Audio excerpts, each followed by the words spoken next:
মামুনুর রশিদ আমার।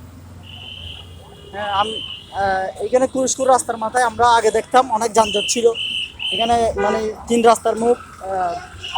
তো এখন আমরা দেখতে পাচ্ছি আমাদের ছাত্ররা কাজ করতেছে মানে রোদের মধ্যে, প্রচন্ড রোদ এখানে।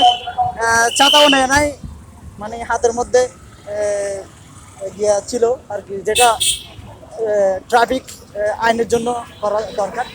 তো এখানে আমরা দেখতে পাচ্ছি যে একদম নিয়ম শৃঙ্খল, মানুষের মুখে হাসি। আমি বাজারেও গেছিলাম এখানে, কাঁচা বাজারে, দেখতেছি অনেক সুন্দর। তো এখন এখানে পরিস্থিতিটা যদি বলেন। হচ্ছে আসলে ওনাদেরকে রাস্তার মোড়ের মাঝখানে না দাঁড়ায়, রাস্তার সাইডে দাঁড়ায় যাত্রী নামা ওঠা করার জন্য বলা হচ্ছে।